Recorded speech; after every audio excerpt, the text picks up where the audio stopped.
श्री कृष्ण ने भागवत गीता में हजारों साल पहले जो मन के बारे में कहा है, आज उसे ही साइकोलॉजी और न्यूरोसाइंस साबित कर रही है।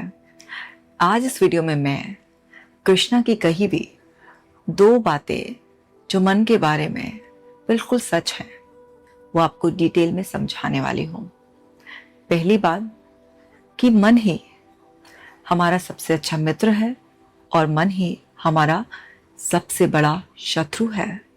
और दूसरा, आप जो भी बार बार सोचते हैं, जिस भी तरह के विचारों से घिरे रहते हैं, आप वैसे ही बन जाते हैं। तो चलो अब पहली बात को समझते हैं। कृष्णा कहते हैं कि मन ही आपका सबसे बड़ा मित्र और सबसे बड़ा शत्रु बन सकता है। यानी कि आप उसे कैसे ट्रेन करते हैं, इस बात पर डिपेंड करेगा कि वो आपका एनिमी बनेगा या वो आपका फ्रेंड बनेगा। माइंड एक टूल है, अब आप उसका कैसे इस्तेमाल करते हैं। जैसे एक चाकू होता है, अब चाकू से आप फल सब्जी काटते हैं या किसी की गर्दन काटते हैं, चाकू तो न्यूट्रल है ना।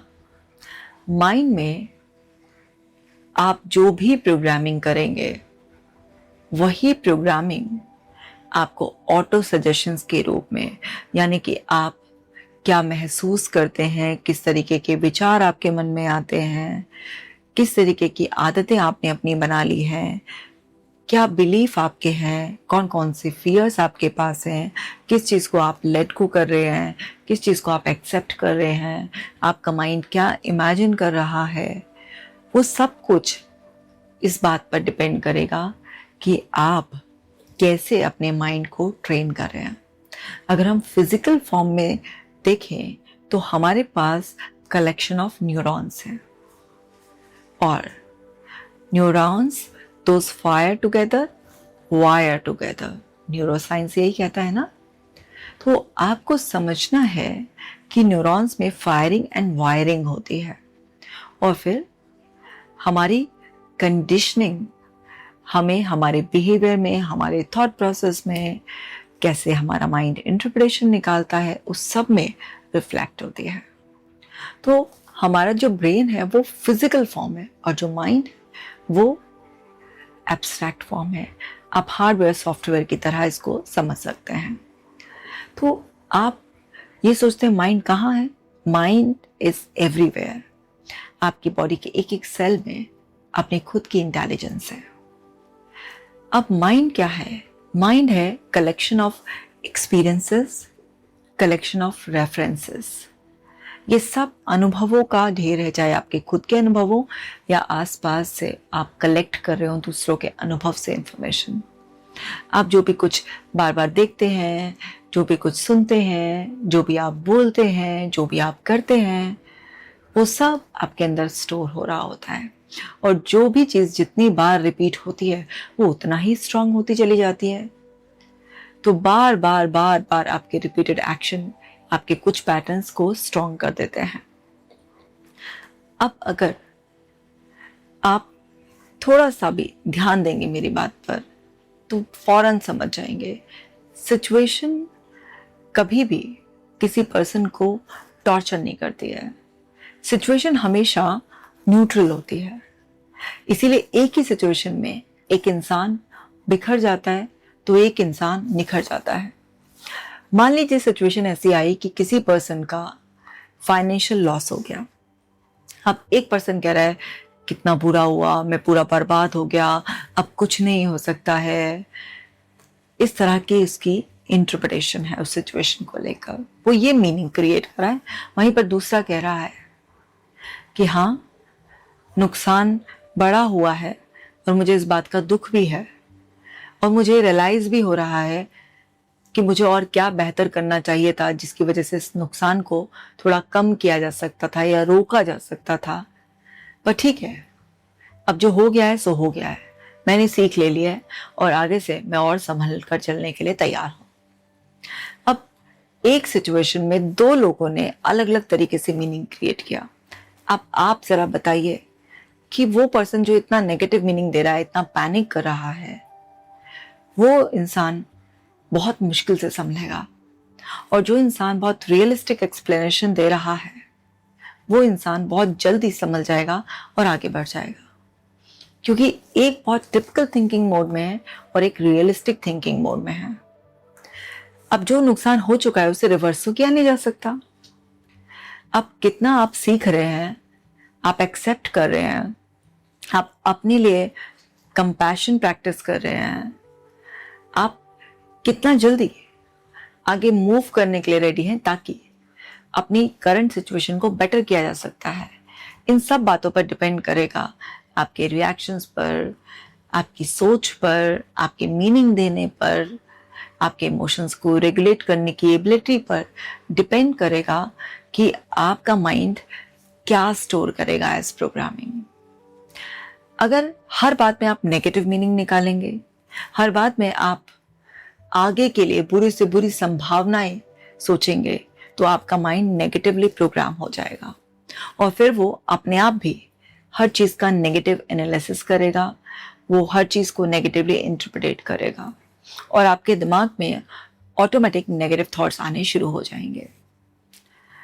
ऐसे ही अगर आप हर सिचुएशन में एक रियलिस्टिक पॉजिटिव एक्सप्लेनेशन देंगे, आप हर सिचुएशन को रिएक्ट करने के बजाय रिस्पॉन्ड करेंगे, आप अपने अंदर acceptance power, surrender power, gratitude power लेकर आएंगे, तो आपका माइंड पॉजिटिवली प्रोग्राम हो जाएगा और ऑटोमेटिकली पॉजिटिव मीनिंग क्रिएट करेगा। आप बहुत काम, रिलैक्स रहेंगे और नेगेटिव मीनिंग के साथ आप एकदम पैनिक रहेंगे, आपके अंदर पेशेंस की कमी हो जाएगी, आप फियर में रहेंगे, तो आप अपना कॉन्फिडेंस बिल्कुल खो देंगे। तो पहले ना हमें अपने माइंड को प्रोग्राम करना होता है। अब क्या होता है कि ये प्रोग्रामिंग चाइल्डहुड में टोटली हमारे कंट्रोल में नहीं होती है।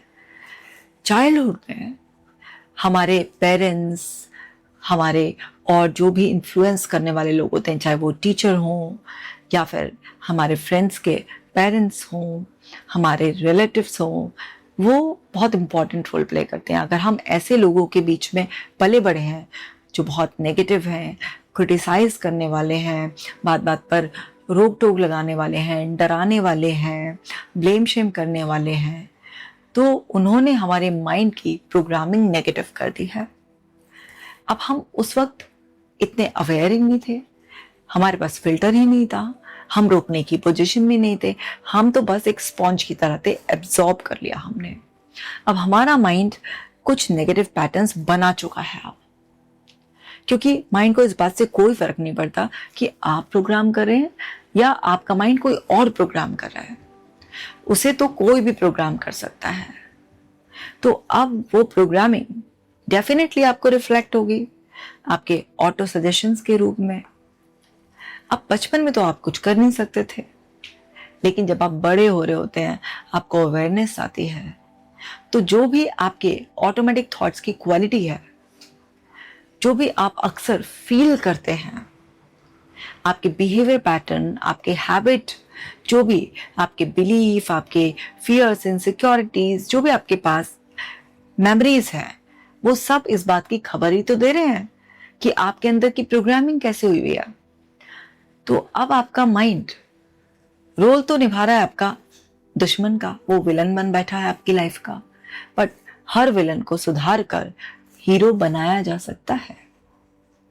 तो अब आप अवेयर हो गए कि ओ मेरे अंदर की प्रोग्रामिंग में गड़बड़ है भाई, तो आप अपने अंदर की प्रोग्रामिंग के बारे में अवेयरनेस डेवलप करके अपने माइंड को धीरे धीरे रीप्रोग्राम कर सकते हैं। तो कृष्णा कभी भी मन को दबाने की बात नहीं करते हैं, वो मन से ऊपर उठने की बात करते हैं। वो कहते हैं सजग हो जाओ अपने विचारों के प्रति, मन क्या प्रतिक्रिया दे रहा है, मन क्या चाह रहा है, कौन सी भावनाओं के खेल खिलौनों से खेल रहा है, कौन से विचारों से खेल रहा है, वो तुम्हें कहां भटकाने की कोशिश कर रहा है।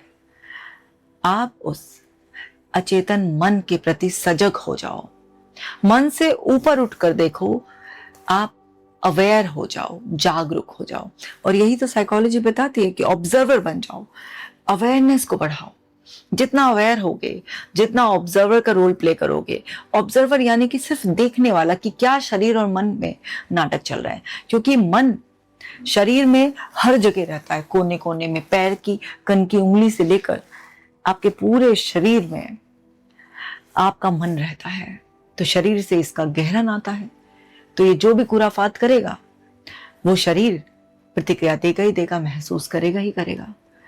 तो आप अपने शरीर में होने वाली हर हलचल के प्रति, अपने मन में उठने वाले हर भाव के प्रति, विचार के प्रति सजग हो जाओ।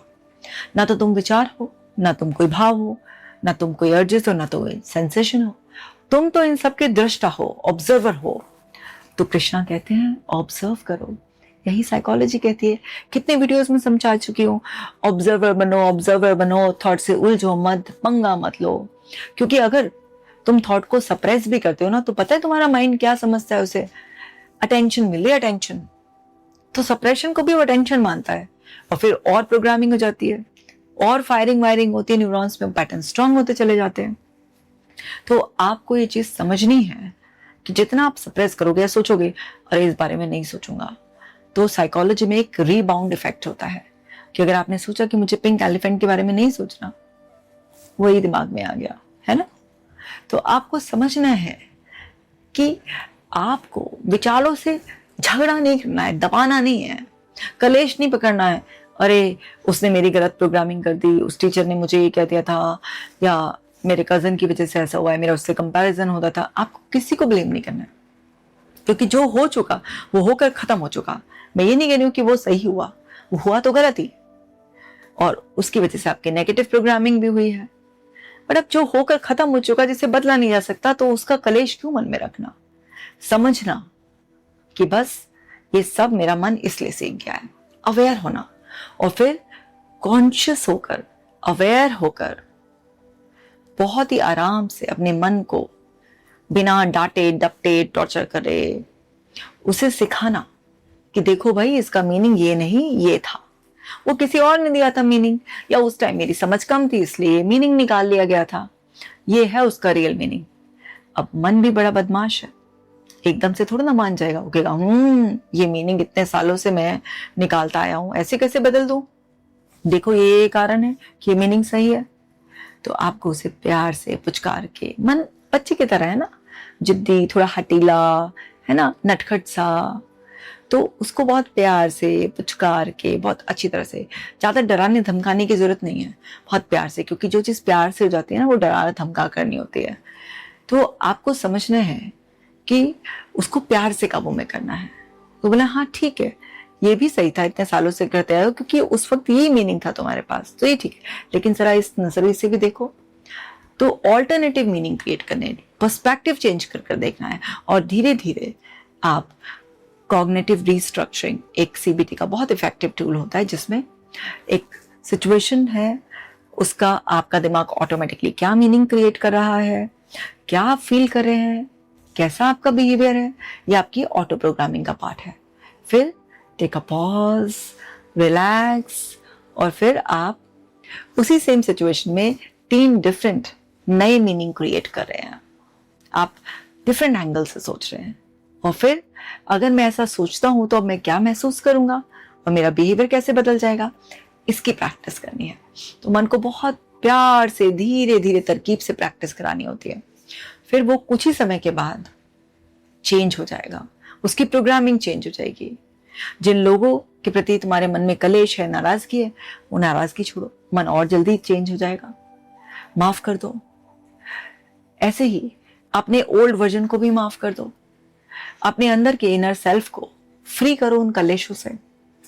तो जितना कचरा मन का साफ करते चले जाओगे, क्योंकि भीतरी यात्रा करना बहुत ज्यादा जरूरी है। तो कृष्णा बाहर की यात्रा करने के लिए नहीं बोलते कि जाओ तुम उस परिस्थिति को जाके कंट्रोल करो, जाओ तुम उस पर्सन को जाके कंट्रोल करो। वो कहते हैं कि अपने मन को साधो, अपने मन को समझो, अपने मन के मित्र बनो, समझो ये कैसे काम करता है, इसे प्यार से सिखाओ वो चीजें। पहले तो किसी को सिखाने के लिए, उसे बदलने के लिए समझना पड़ता है ना, तो इसलिए कृष्णा कहते हैं मन से ऊपर उठो, ऑब्जर्वर बनो। तुम मन हो ही नहीं, मन तो तुमसे बहुत नीचे की बात है। तुम तो एक परम चेतना हो, तुम तो देखने वाले हो, तुम तो साक्षी हो। उस भाव में रहो, और फिर सब कुछ समझ के उसे प्यार से सिखाओ, उसे नर्चर करो। जैसे एक माँ होती है ना, अपने बच्चे को सिखाती है, माता पिता ऐसे ही तुम वो रोल निभाओ, क्योंकि या तो तुम्हारा बच्चा एकदम प्लेफुल है ना। हमारे अंदर जो चाइल्ड है उसके अलग अलग रूप होते हैं। एक होता है हमारा प्लेफुल चाइल्ड, एक होता है अडेप्टिव चाइल्ड जिसने कुछ सीख लिया है, आसपास से अडेप्ट कर लिया है, उसकी जो भी प्रोग्रामिंग हुई है, और एक है रिबेलियस जो लाइफ के एक्सपीरियंसेस से बिल्कुल विरोध में आके खड़ा हो गया, बस कंट्रोल फ्रीक हो गया है। तो आपको समझना है कि आपका मन कैसा है। वो प्लेफुल बच्चा है, पॉजिटिव मीनिंग निकालता है, चल छोड़ना, जाने देता है, खुश रहता है, मस्ती में रहता है, या फिर वो अडेप्टिव है, उसके पास तरह तरह के फियर्स, इनसिक्योरिटी है, क्योंकि उसने बहुत सारे पास्ट एक्सपीरियंसेस से इस तरीके की चीज़ सीख ली है। पर जिसका चाइल्डहुड बहुत अच्छा जाता है तो उसका तो प्लेफुल चाइल्ड रहता है। जिसका थोड़ा डिफिकल्टी से जाता है, इनकंसिस्टेंट बिहेवियर होता है, कभी क्रिटिसाइज किया गया है, कभी एक्सेप्ट किया गया है, बड़ा इस तरह से अनप्रेडिक्टेबल उसमें है, तो बहुत ही ऐसा पैटर्न्स को अडेप्ट कर लेता है जहाँ पर उसको कुछ फियर्स डेवलप हो जाते हैं, थोड़ा एंग्जाइटी इशूज़ हो जाते हैं, थोड़ा सेल्फ वर्थ इशूज़ जाते हैं। और किसी के साथ बिल्कुल एक्सट्रीम टॉक्सिक बिहेवियर किया गया, बहुत मारा पीटा, बहुत अब्यूज़ हुए हैं, बड़े रिपीटेडली हुए हैं, तो वो रिबेलियस बन जाता है। तो हर पर्सन के अंदर उसका जो मन है, जो बालक मन है उसका, एक बच्चे के समान बदमाश है ना, इधर तो भटकता रहेगा, कभी पास्ट में चला जाएगा, कभी फ्यूचर की इमेजिनेशन करने लग जाएगा, कभी बड़ा समझदार बन जाएगा, एकदम से तार्किक बात करेगा, कभी फट से नहीं पलट जाएगा, एकदम से इमोशनल हो जाएगा। तो अलग अलग भावों में, अलग अलग विचारों में इधर उधर घूमता फिरेगा। जहां टिकाने की कोशिश करोगे वहां टिकेगा नहीं, और जहां जाने से मना करोगे वहां जरूर जाएगा। तो उसे समझकर, उससे ऊपर उठकर कृष्ण कहते हैं अवेयरनेस में रहो। बस मन को देखो। जिन विचारों को तुम लड़े बिना, बदले बिना, दबाए बिना देखना शुरू कर देते हो, धीरे धीरे धीरे धीरे उनकी पावर खत्म होती चली जाती है। मन थक जाता है, बोल बोल के थक जाता है मन, वो भाव उठने बंद हो जाते हैं। बस तुम देखो, जिस टाइम वो बदमाशी कर रहा है उस टाइम मत समझाओ, क्योंकि जिस टाइम पर अगर कोई भी गुस्से में है, किसी भी तरीके से कोई भी ऐसे इमोशन की ग्रिप में है, बदमाशी कर रहा है, उस वक्त कहाँ समझ में आता है। एक छोटा बच्चा भी है जिस वक्त शैतानी करता है, उस वक्त आप उसे रोको, शैतानी रुकती नहीं है। लेकिन जब वो थक कर बैठ जाएगा, फिर उसे प्यार से सर सहलाते हुए आप उसे कुछ बताओगे तो वो जल्दी समझ जाएगा उस बात को। ऐसे ही आप उसे बताओ, बोलो तब, लेकिन जब वो शांत हो जाए। इसीलिए मेडिटेशन एक ऐसी प्रक्रिया है जो भीतर की यात्रा कराती है। माइंडफुलनेस मेडिटेशन में जब आप बैठते हो और बस अपने मन में चल रहे विचारों को देखना शुरू कर देते हो, मन में उठ रहे भावों को सिर्फ देखते हो, शरीर में होने वाली हलचल को बस देखते हो, तो इसी से तो अभ्यास होता है मन को बिना डांटे डपटे कंट्रोल करे, पूरा कंट्रोल पा लेने का, मन को अपना सच्चा दोस्त बना लेने का। और सिर्फ कुछ समय के लिए ध्यान करना नहीं है, ध्यान में रहना है कि क्या विचार है। विचार महज विचार है, विचार को शक्ति आपका ध्यान देता है। जब आप किसी विचार पर ध्यान देते हैं तो उसको आप शक्ति देना शुरू कर देते हैं, और जिस चीज पर आप ध्यान देते ही नहीं है, उसे आने और जाने देते हैं, उसमें कभी विचार में शक्ति आ ही नहीं सकती है।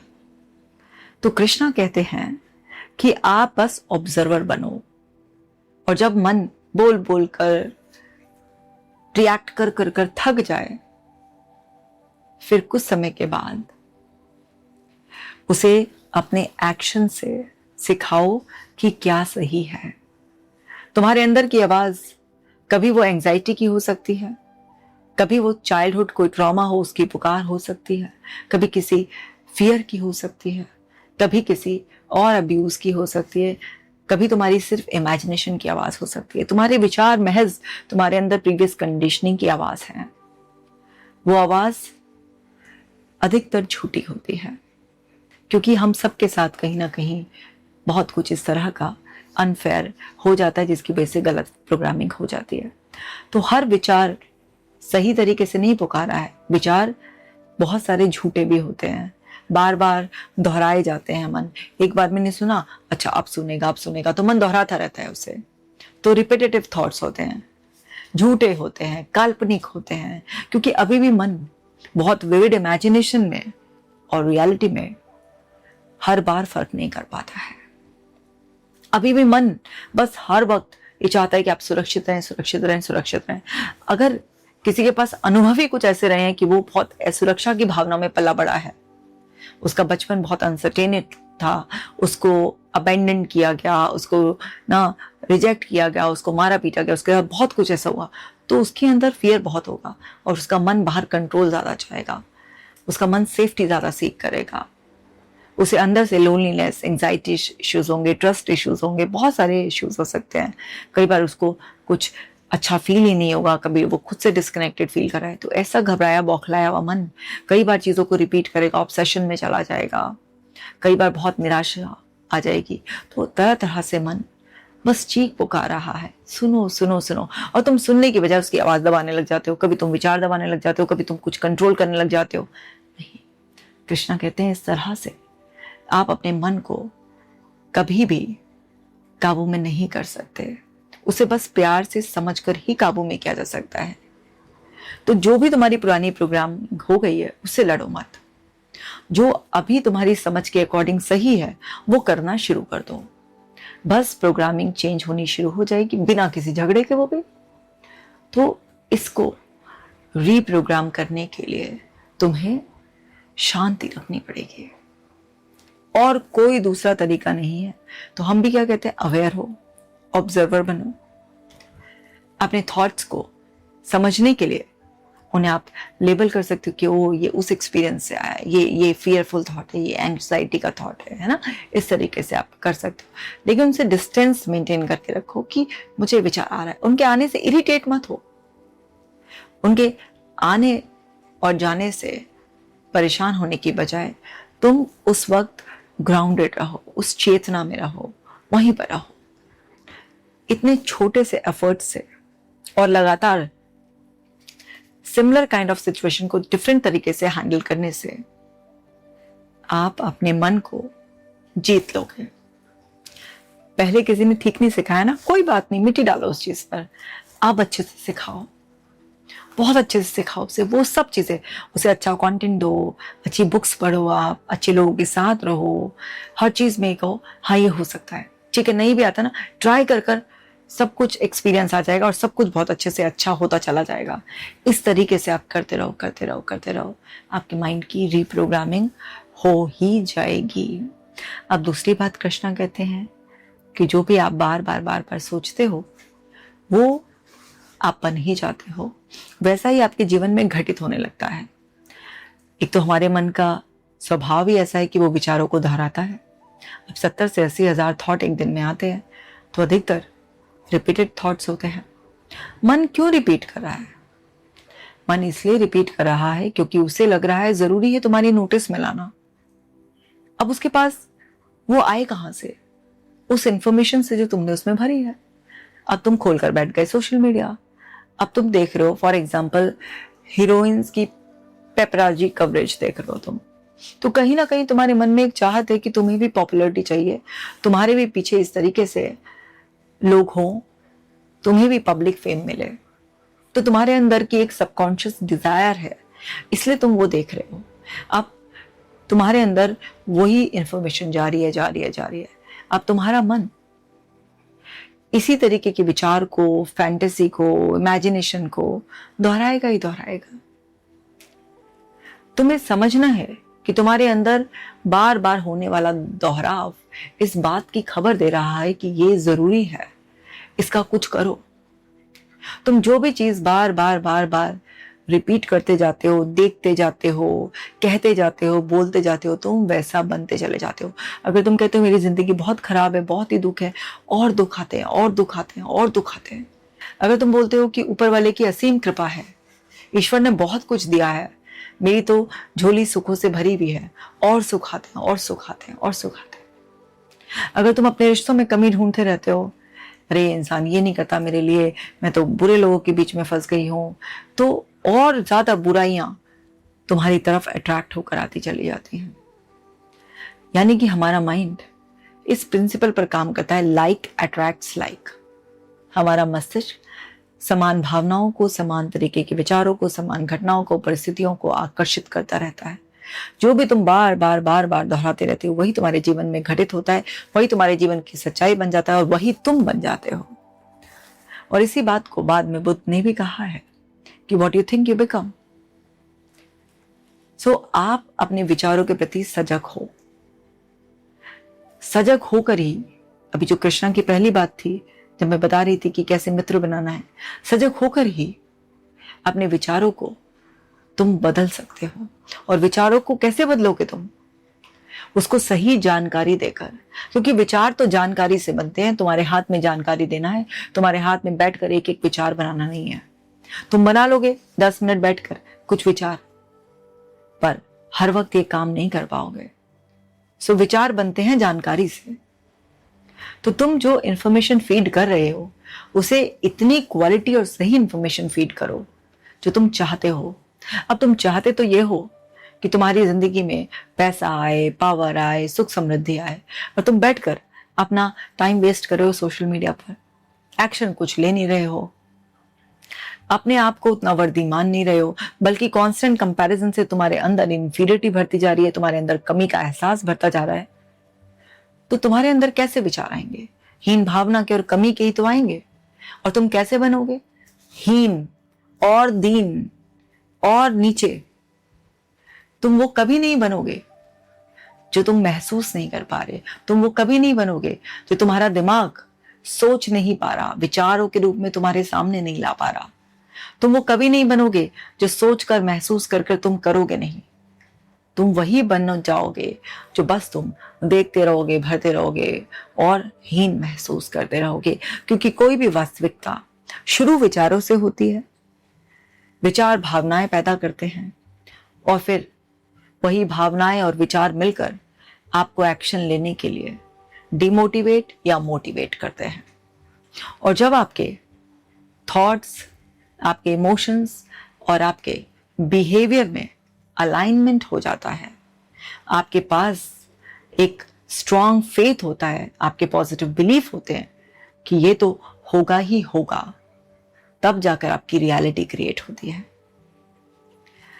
अब मन का स्वभाव ही ऐसा है कि वो बार बार जिस तरीके के विचार करता है, तो धीरे धीरे आपका पूरा अस्तित्व वैसा ही बदल जाता है और आप वैसे ही बन जाते हो।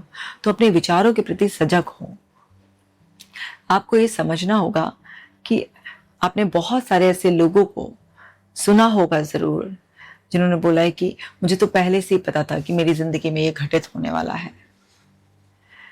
बहुत सारे लोग पहले से ही अपने आप को इतना ज्यादा बड़ा, इतना ज्यादा प्रभावशाली, इतना ज्यादा पैसे वाला मान लेते हैं और वो अपने बारे में हमेशा अच्छा सोचते हैं।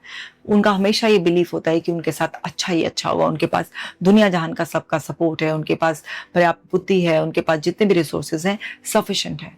और वो उसी पॉजिटिव बिलीफ के साथ, पॉजिटिव माइंडसेट के साथ, वही अच्छा सोचकर, हर बार पॉजिटिव मीनिंग क्रिएट कर कर, हर बार अच्छा महसूस करते हुए एक्शंस लेते हैं और वो वही बन जाते हैं जो वो सोचते हैं। वहीं दूसरी तरफ कुछ लोग हमेशा फियर में, लैक में, इनसिक्योरिटी में, अपनी वीकनेसेस में जीते हैं और वो भी बार बार वही रिपीट करते हैं, मैं कमज़ोर हूँ, मेरे हालात अच्छे नहीं है, मेरे पास कोई सपोर्ट नहीं है, ये काम तो बहुत मुश्किल है, इतना आसान थोड़ी ना होता है, नहीं इस बात को तो डर है कहीं ऐसा ना हो छोटी सी जमा पूंजी है ये भी डूब जाए, कहीं ऐसा ना हो कि मेरा मजाक बन जाए। वो बार बार इसी तरीके के विचार करते रहते हैं और इसी तरीके के विचार करते उनके अंदर ये सारी चीज़ें और ज़्यादा बढ़ती चली जाती हैं और फिर उनकी वास्तविकता यही बन जाती है कि वो ऐसे ही कमज़ोर रह जाते हैं। उनको डर इतना हावी कर लेते हैं कि वो कोई स्टेप नहीं ले पाते हैं, या स्टेप अगर लेते भी हैं तो उनसे कुछ गलती हो जाती है और वास्तविकता में वही हो जाता है। इसी को भी आप ऐसा कह सकते हैं कि यही लॉ ऑफ अट्रैक्शन का भी आधार है कि आपके विचार, आपकी मानसिक अवस्थाएं, आपके एहसास, सब अपनी अपनी ओर कुछ ना कुछ अट्रैक्ट कर रहे हैं। तो आज जो भी व्यक्ति जो भी है उसने ही अपना जीवन ऐसा निर्मित किया है।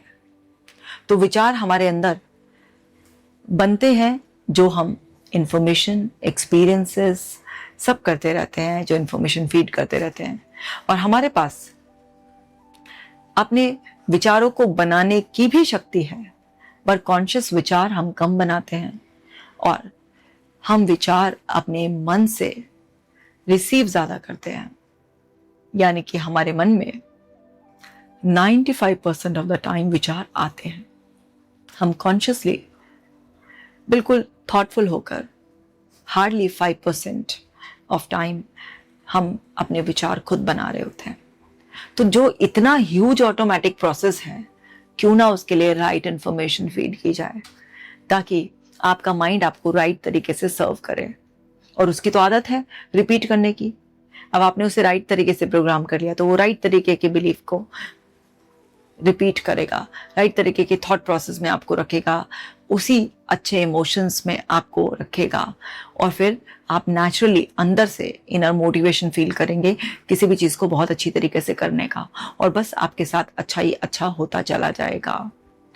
तो जब भी मन आपको कुछ गलत सलाह दे रहा है तो उससे लड़ो मत, सजग हो जाओ, ऑब्जर्वर बन जाओ, जो भी मैंने फर्स्ट पॉइंट में भी सिखाया था।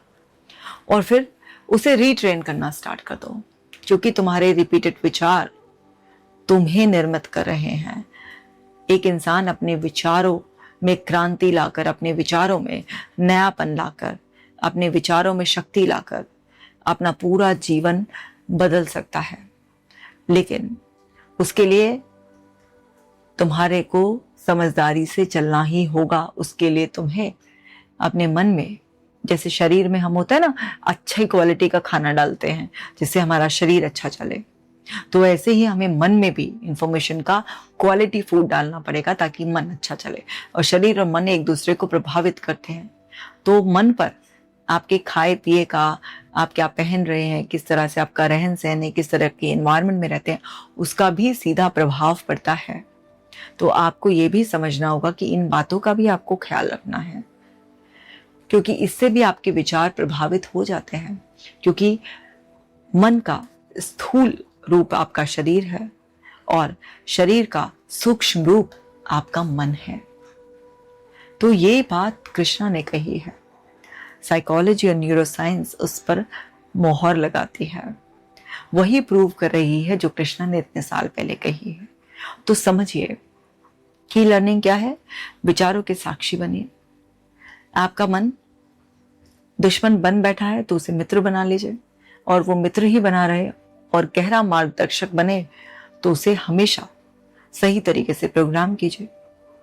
किस तरीके के विचारों में और एहसासों में आप घिरे रहते हैं, इस बारे में सजग रहिए, क्योंकि इस बारे में सजग रहना आपके लिए इसलिए ज़रूरी है क्योंकि हर वक्त वो आपको निर्मित कर रहे हैं।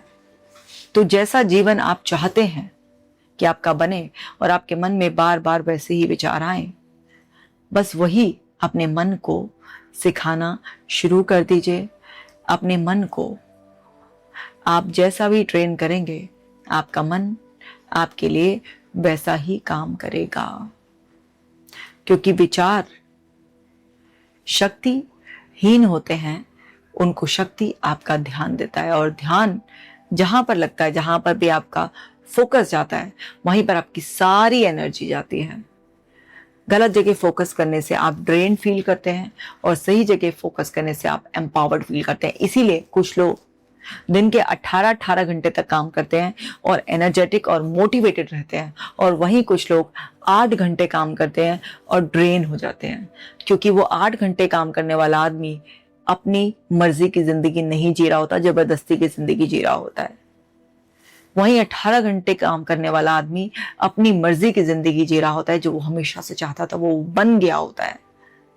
इसलिए वो 18 घंटे में भी थकता नहीं है। तो जरा अपनी जिंदगी में झांको, तुम्हारे साथ क्या हो रहा है, ये एक बहुत बड़ा रियलिटी चेक होगा। और फिर अपने विचारों को समझकर, साक्षी बनकर, अवेयर होकर आप अपने मन को रीप्रोग्राम करो। तो मन आपका मित्र भी बन जाएगा, और जो बार बार आने वाले विचार हैं वो भी वही होंगे जो आपको हर पल उस दिशा में आगे बढ़ाएंगे, जो आपकी वास्तविकता और सपनों का मिलन कराएगी। जो आपने सोचा था कि मेरा जीवन ऐसा होना चाहिए, मेरा स्वरूप ऐसा होना चाहिए, मैं इस आनंद से जीना चाहता हूँ, बिल्कुल वैसे ही आप बन जाएंगे और जीते जी आप यहाँ पर स्वर्ग भोगने लगेंगे। तो कृष्णा ने आपको यहीं जीते जी स्वर्ग भोगने की ये 2 विशेष बातें बताई हैं। वैसे तो कृष्णा के मुंह से निकली हुई हर एक बात ही बहुत अनमोल है, और मैं बहुत ही जल्दी केजे टॉक्स पर भागवत गीता के 700 श्लोकों का साइकोलॉजिकल इंटरप्रिटेशन लेकर आने वाली हूँ। पूरी सीरीज बनाऊंगी, एक एक श्लोक को बहुत ही डिटेल्ड साइकोलॉजिकल इंटरप्रिटेशन के साथ आपको समझाऊंगी। फिलहाल इन 2 अनमोल सीख से अपने आप को परिवर्तित कर लीजिए और आपको कॉन्फिडेंस आ गया होगा कि मॉडर्न साइंस भी और हमारी भागवत गीता, जो कि महज सिर्फ एक धार्मिक पुस्तक नहीं है, इंसानी जीवन का मैनुअल है, एक ही बात कह रहे हैं। तो अगर आपका माइंडसेट स्पिरिचुअल है तो वहां से समझ लीजिए, और अगर बहुत ही साइंटिफिक और लॉजिकल है तो साइकोलॉजी और न्यूरोसाइंस की भाषा समझ लीजिए, पर अपने मन को अपना मित्र बना लीजिए। तो इस वीडियो को बाकी लोगों के साथ भी शेयर करो ताकि सब लोग अपने मन को अपना मित्र बना लें और अपने विचारों से अपने जीवन का निर्माण कर लें। मिलती हूँ आपसे नेक्स्ट वीडियो में। अपना खास ख्याल रखना।